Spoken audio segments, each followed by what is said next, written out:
Who of you have not had a great idea?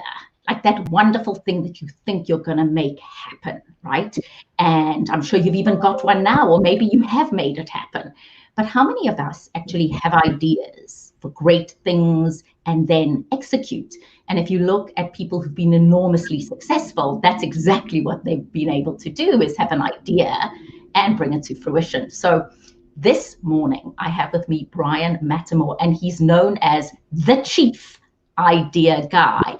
I call him the innovation guru, and he has been teaching and speaking about and helping organizations and individuals be innovative for many, many years. So a pleasure to have you with us, Bryan. Hey, Nadia, thanks for having me, and thank you for that really nice introduction. I appreciate it. So I think of you as innovation guru, the chief idea guy. If you are introducing yourself to people who've never met you, which is a lot of the people who are joining us this morning, how do you introduce yourself? Well, it depends to whom I'm speaking. If it's a corporate team, you know, I tell them that we help companies come up with new stuff, and it certainly could be, you know, new products, but it's really any place they need a new idea. It could be a new sales strategy, it could be logistics, it could be cost cutting, it could be vision, mission, values. All of those need new ideas.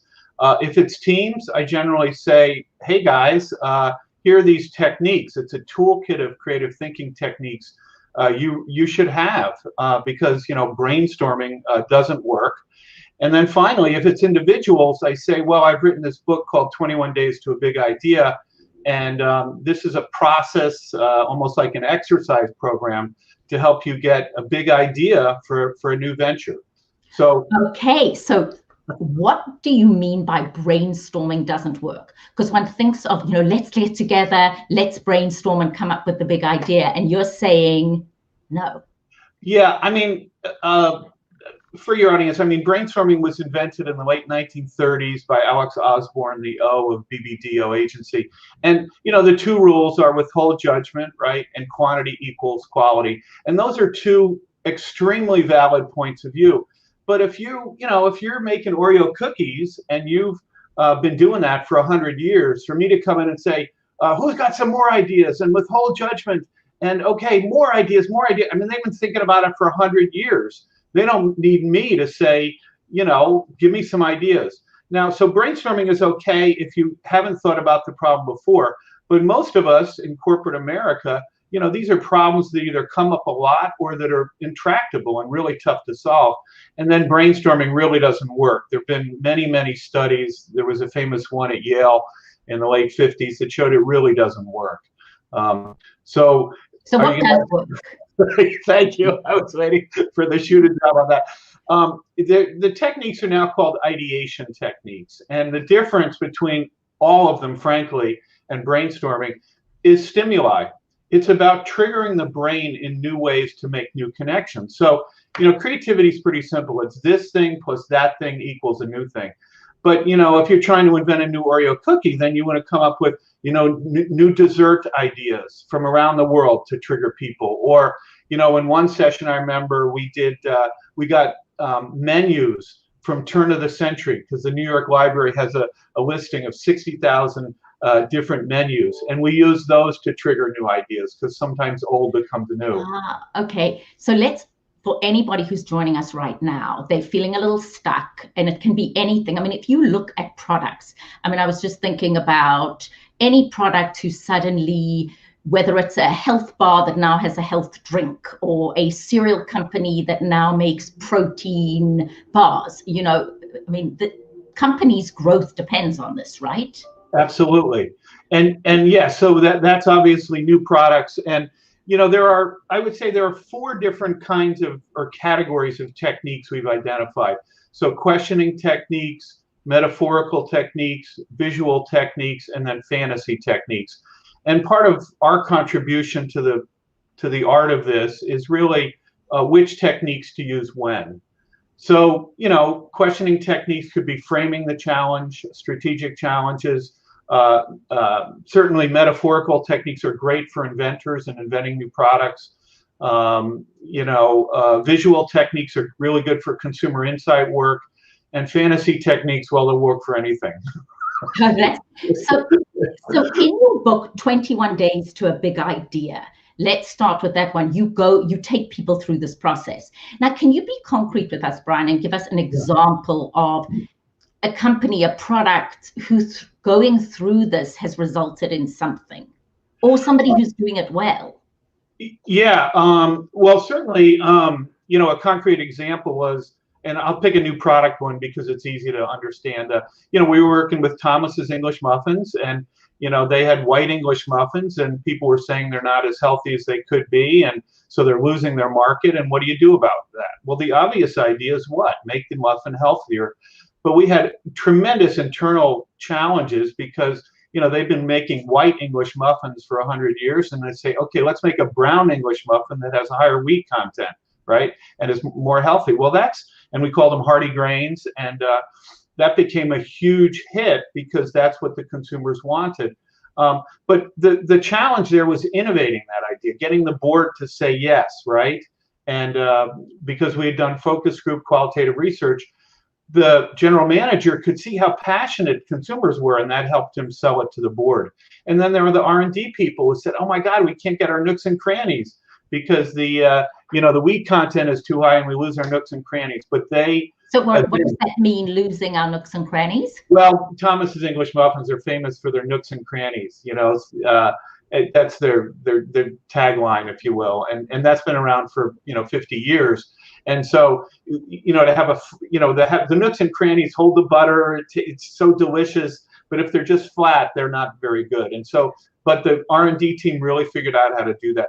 I guess the point I'm making is that it's not just about the big idea, right? It's about how you manifest that in an organization and the hundreds and hundreds of problems you have to solve along the way.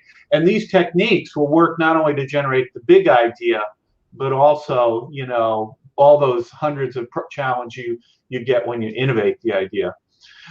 Now, because you asked me about 21 Days to a Big Idea, when I wrote that book, my premise was that most entrepreneurs don't have enough ideas to choose from. They get one idea and then they take it out and consumers say, oh, I don't like it. And then what do, right? So the premise of that book was generate dozens of ideas. And so then you can pick the one or two that's going to be the true breakthrough. And frankly, you may not know and probably don't know what that breakthrough is, right? And so just because you asked for concrete, identify different strategies to get those big ideas. So one is adaptive technology, right? For instance, and you can read about these technologies in magazines. Time magazine had great technologies. A guy had invented a cardboard bicycle, right? It treated cardboard. You could buy it for $12. It wouldn't disintegrate in the rain because it had treated.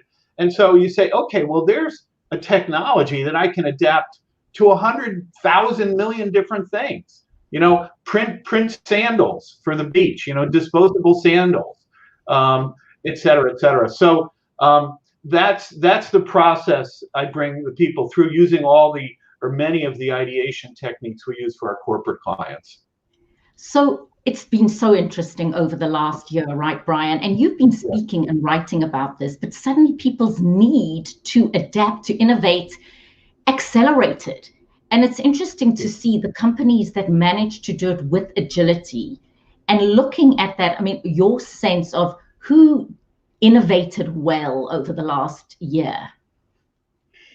Well, yeah. So let me back up and just say, how do you innovate well, right? And so one of them is one of the easiest.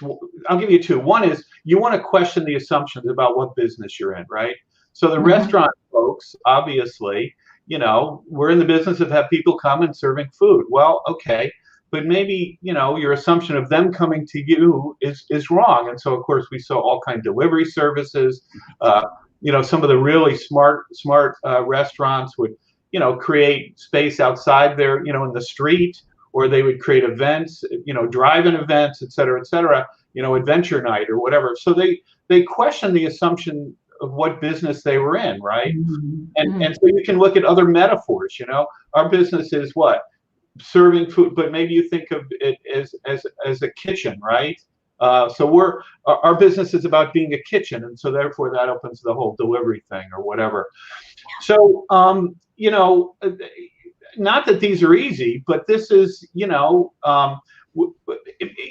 a good example is our world. I mean, on March 14th, we had a dozen ideation sessions planned, right? In person, right? Yeah, in-person sessions. So, it's not a big stretch to say, well, we'll do virtual ideation sessions. But did we ever think, it's so interesting you say that, Bryan, because when I was reading through your material and learning about what you do, I thought exactly that. I mean, what was the assumption? On March 12th or 13th, 14th last year, we had in-person gigs booked.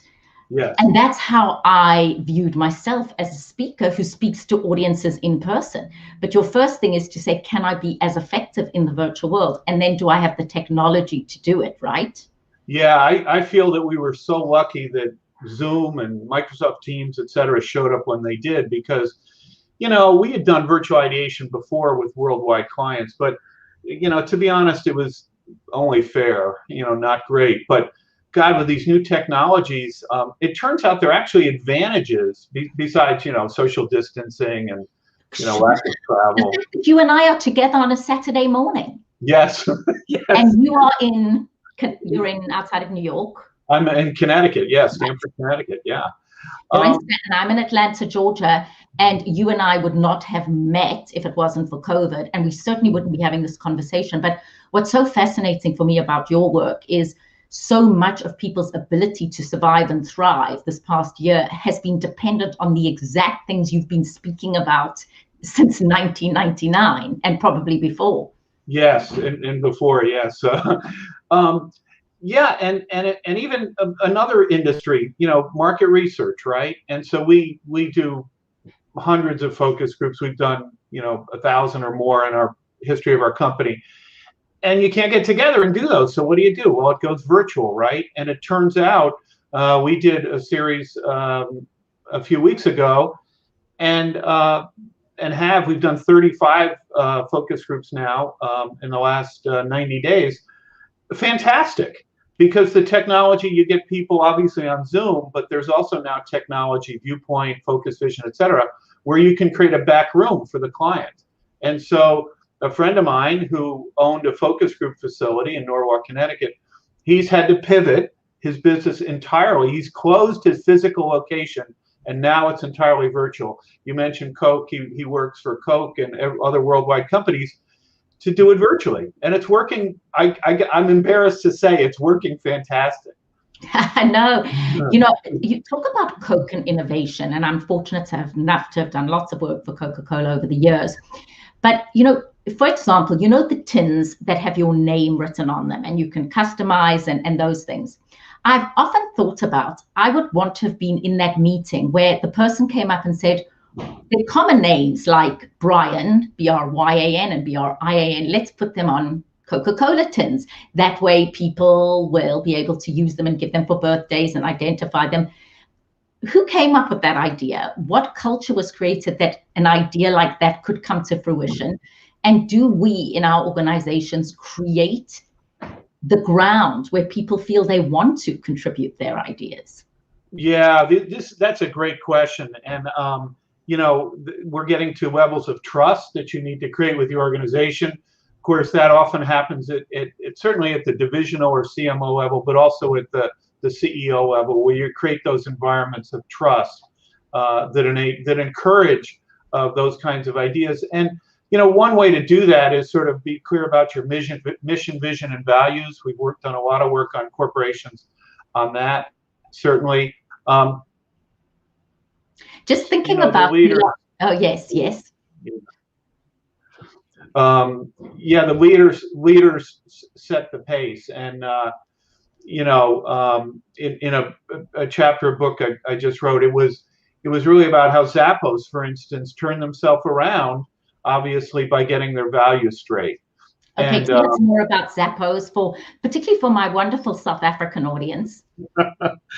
Well, Zappos, you may know, was not doing well. They were close to bankruptcy, and Tony Hsieh came in and totally reinvented that organization. Tragically, he died last year in a fire in Connecticut. But he, as a leader, he said, you know, we got to get our values straight. And he spent almost a year getting the values straight. And once they got the values straight, then it gave permission, it gave license, and it in a sense it gave the guardrails, which they blew up in a way, because it's, you know, have fun, be crazy, and all the rest. And that's when the organization turned around, and ultimately, as you probably know, they were sold to Amazon for, I think, $1.2 billion. And so, I mean, that's the power of values. This is not plaques on a wall, right? This is all about making this stuff actionable.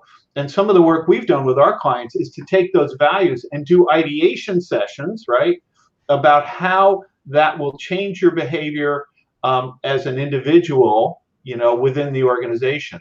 Because it's useless if you're not having it affect behavior.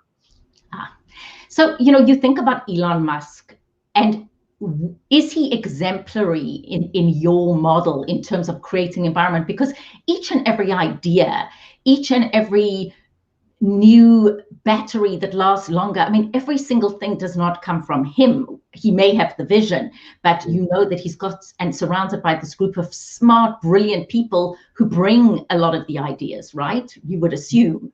Absolutely. You know, one of his employees we were part of together on a program created for Caltech for a financial services company on managing risk, right? Well, this former space shuttle astronaut works at Tesla's company. And, you know, part of it is, I think Elon Musk's vision for sure, but also his willingness and encouraging his people, A, to fail. You know, he posts, you know, videos of all the blown up rockets, which is a tremendous thing to do. And then also, I think from an ideation standpoint, he goes back to first principles. That's an engineering technique, right? Where you, and that's another way of saying it allows you to question the assumptions about what is and isn't possible, right? And so that's the key, going back to first principles. So the first thing, and taking us through the process, and this is so interesting in the way you're actually framing this, the first thing in your idea is you have to get rid of assumptions, because otherwise you are stuck, and that very often just sabotages you. So on a very simple level, you and I, our assumption was that our work as facilitators, speakers, trainers is in person, and you're saying, who said it had to be like that? In a way, Bryan, it's what Albert Ellis, the father of modern behavioral psychology, would call an irrational belief. An irrational belief is one we've imposed upon ourselves, but it's irrational. It's just something we tell ourselves that isn't true, right? So the first thing you do is look at that. I love that. I love that. You know, my business partner, Gary Fraser at Growth Engine, he had created Mentadent toothpaste, right, for Unilever. And they spent a year and a half, they were trying to encapsulate baking soda and peroxide. They spent a year and a half trying to do that, because why? Toothpaste has to come in what? A tube, right? That's our assumption, right? It comes in a tube. And of course, after they questioned that assumption, they realized, oh, we can have these two streams of baking soda and peroxide come together on the head of the toothbrush. They created Mentadent toothpaste and toothbrushes, and that became a $250 million business. So, I mean, but it was all about, you know, our irrational assumptions. We take so many things for granted. And by the way, any of the listeners out there who work for, you know, not necessarily nonprofits, but certainly governments, you know, if you don't get fired, you know, it's a lot of fun to question the assumptions in bureaucracy, because I guarantee you will have dozens, if not hundreds, if not thousands of ideas on ways to reinvent government. So what you said, right, that is a whole conversation in and of its own, right, Bryan? Yeah. But, you know, it's the famous, just because you've been doing it that way doesn't mean it's right. But we sometimes forget that, you know, why we're doing it, because that's the way we've always done it. And you're saying, and particularly this year, companies have had to say that to themselves. Yeah, I mean, you know, one of the terms in, you know, organizational development and design and instructional design is, you know, the term, the burning platform, right? And so you know, why would you change, especially if it's not working? Or excuse me, especially if it is working. If it's working, right, why are you going to change? I mean, we worked with a large vision care insurance company. They had record sales, right? Why would their sales guys do anything different than what they were doing? but we did something, we did something we called disruptive war gaming, where we role played for 2 days potential competitors, Amazon, Google, Walmart. If they entered this, these sales guys suddenly realized, oh my gosh, we could be out of business because these guys have such distribution. And so that was a sort of, seminal eureka moment for these sales guys, that they had to sell very, very differently because these are, real potential threats. And so they had to be much more humble, much more customer oriented. And so that was an extraordinary revelation for them. And that's, the point here, as a leader, you often have to create these environments where you challenge people like that, especially when, they've been in the same industry for 100 years, and that's the way we've always done it, your point. So part of the role of a leader is to shake up his team to think differently. Well, of course, the classic Blockbusters example, Blockbusters looking at Netflix and saying, what are they doing that we're not? I mean, that is the classic quintessential example of making yourself redundant.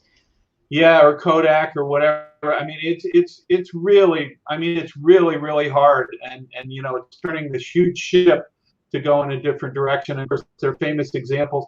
All these companies knew those technologies. Obviously Kodak had already invented, the digital camera, et cetera, et cetera. But gosh, to get people to say, okay, we're gonna give away our high profit, forget about our high profit stuff, right? So about leadership, and sometimes you have to bring leadership in from the outside that's willing to question those assumptions. Another technique, just for your audience, if you would say 20 questions. Some people don't like questioning assumptions; it's too hard. So you just say, come up with 20 different ways to frame your challenge, 20 different questions. You will get all kinds of new ideas. I give one concrete example. We were working with a famous iron company, ironing clothes, right? And they said, well, let's invent new irons. And I said, no. We need to go into that session focused on the benefit, not the feature or the process of the current state of the art. Let's invent new anti-wrinkle devices, right? That was a critical change in how we thought about it. And ultimately we did, let's invent new garment care devices. But we framed that challenge was critical because why? Because with an iron, we have so many assumptions about what it is and isn't, right? Got the metal plate, got the steam coming out. And so, and that's why you do questioning assumptions. That's why you do 20 questions. And that's why you reframe the challenge right up front to encourage new ideas. To get back past that. People are getting their masterclass with Bryan Mattimore. And, you're right, because the point is just having somebody who has your skill to ask the questions and not just a broad brainstorming, but framing it in such a way that leads to creativity. You wrote about idea stormers. Won't you elaborate on that? I mean, you seem to have been talking about it, but exactly the concept of idea storming versus brainstorming. Yeah, idea storming is about using all those different triggers, right? So, one, and there are dozens in the book, but the point is different techniques work better for different kinds of challenges, right? So, if you're one of the most fun ones I'll share in that book. This is more in the fantasy realm. Remember I said that could be used for anything. It's the worst idea technique. And so instead of coming up with good ideas, you come up with terrible ideas. And, so if you're Camel Soup trying to invent new soups, you come up with snot soup or body part soups or throw up soups or all this kind of stuff, right? And from that, then what do? You say particularly helpful. What's the opposite of throw up soup? Non-throw up soup, I guess. I don't know. Right. But calming soup, anti-nausea soup. Actually, that's a good idea, right? So you've got a hospital soup. Go ahead. Cure your hangover soup. Yes, soup, curing your hangover soup. Cure soup. So, so that does. I mean, the opposite does sometimes work. Yes. Usually, the more innovative, better strategy. Say, as bad as this is, can I turn it into something good, right, or valuable? And so, yes, right. The throw up soup. You say, well, maybe anti-nausea soup for hospitals. Absolutely, anti-inflammatory soup. Bearing in mind, you do have your master's in psychology, right? You majored in psychology. I did, yes. Yeah, and yeah, you have to be careful with worst idea technique. HR sometimes will freak out because you push to get really, really worse. Then we tie them up, and then we kidnap them, and then we stone them, and ideation fantasy, right? That's your fantasies. That's in the fantasy area, yes, for sure. It could get quite fun, Bryan. It could be really enjoyable. Okay, Bryan. Oh, it's fun. It's fun. Yes. It's fun.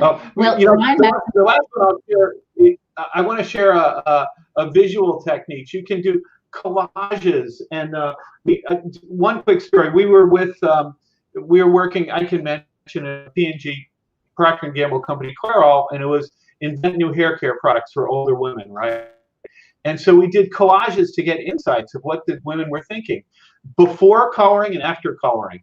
And the consumers, before coloring, it looked like the apocalypse. The women's hair, they felt so bad about themselves. And then after coloring, it was, butterflies and light and running through the fields. I understand that well. Well, and I finally understood. We'll pay hundreds of dollars to get her hair done because it was so important to their self-image, which, as a male, I finally understood, and that. As a male, anyway, Bryan, full head of hair. So we're having some difficulty with your feed at this point. So what I'm going to do is I'm going to type into the comments how people can reach you. Oh, Terry, our friend, says idea storming, love it, and really enjoyed being with you. In fact, we could have asked Terry to join us because Terry would be a fantastic idea stormer. Bryan, if people want to reach you, just to understand your services and how you can help them as an organization, as an individual, come up with a plethora of ideas using idea storming or 21 days, what is the best way to reach you? Yeah, our website is pretty good. It talks about all our different services. It's growth-engine.com. Growth with a hyphen. Yeah, growth-engine.com. Yes. Yes. So that's it. Well, Bryan, I mean, you've actually got me thinking. I would love to be in an idea storming session with Bryan Mattimore because the way you do it and the way you frame it is absolutely fascinating. But I ask everybody who is joining us, whether you're watching us live or recorded, is first of all, let's just go through what Bryan has said very simply. Really question your assumptions, right? That's the first thing. If we were to do it basically, the second thing is to do what, Bryan? Is to generate a lot of ideas. A lot of ideas, even if they seem contrary, silly, just generate this plethora of ideas. Then your team can, pick the ones you like, right? And then you want to do if this is new products, you want to do concept development. By the way, you always find agreement on what the better ideas in a session. So that's easy to do. People always agree on the top 20 ideas, for instance. Okay,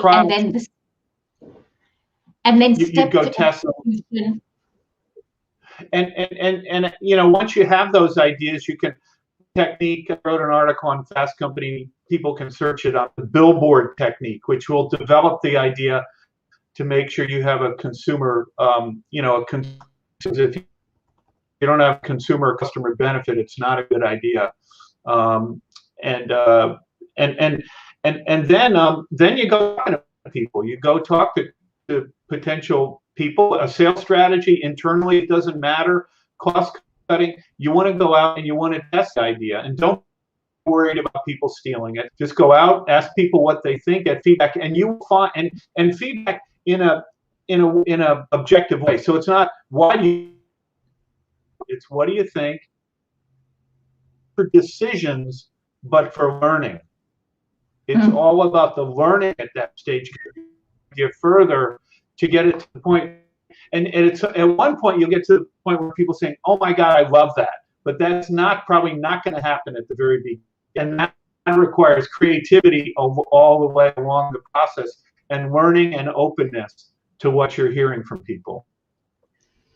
What an excellent, excellent conversation. Thank you. Sorry about some of the last minutes of the feed, because I could hear you. I hope everybody else can.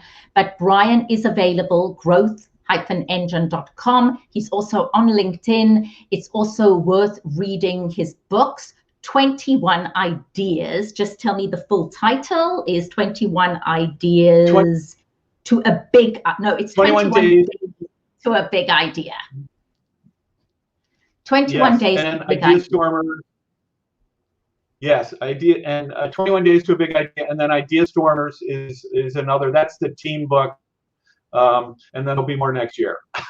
And of course, yes, Bryan is very busy on another book, so we'll do another interview on that. Hopefully the last few minutes, your feed has been a little unstable, so I promise you a very stable feed the next time. But here we are on StreamYard. And just remember, StreamYard began with an idea.